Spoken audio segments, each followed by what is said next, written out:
Баршаңызға сәлем достар, менің каналыма қош келдіңіздер. Бүгін сіздерге өзімнің картоп пен етті қалай дәмді қуыру керектігін көрсетемін. Картошкасы жұмсақ, еті де өте жұмсақ әрі дәмді болып шығатын картопты сіздер де жасап көріңіздер. Және де менің YouTube парақшама тіркелуді ұмытпаңыздар. Алдымен картоптарымызды осылай тазалап аламыз да, сәл ірі етіп турап аламыз. Және еттерімізді менде қойдың еті өте дәмді болады қуырдаққа. Және де пиязды екіге бөлеміз, жартысын қуырып, жартысын бетіне тураймыз. Ең алдымен қазанымызға көбірек етіп май құйып аламыз. Одан соң картоптарымыз батып тұратындай етіп қуырып аламыз. Қоңыр реңге келгенше қуырып аламыз картоптарымызды. Неге осындай болғаннан кейін картоптарымызды тарелкаге бөлек алып қоямыз. Осылай қуырып алсаңыздар, картопкаларыңыз өте дәмді әрі жұмсақ болып піседі. Одан соң картоптарымызды пісіріп болған соң етімізді де дәл солай екі бетін қызартып қуырып аламыз.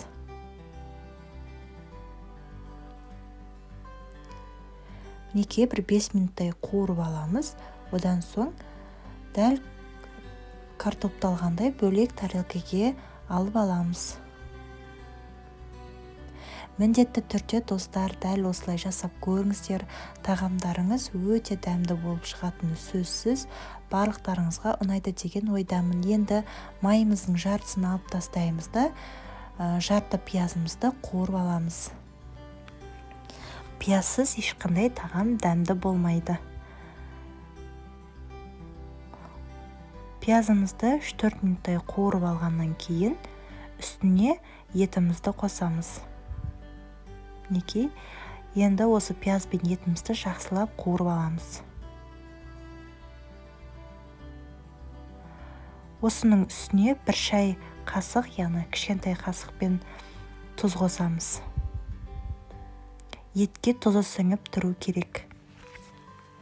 Жақсылап қуырып болғаннан кейін бетін жауып бұқтырып қоямыз жарты сағаттай.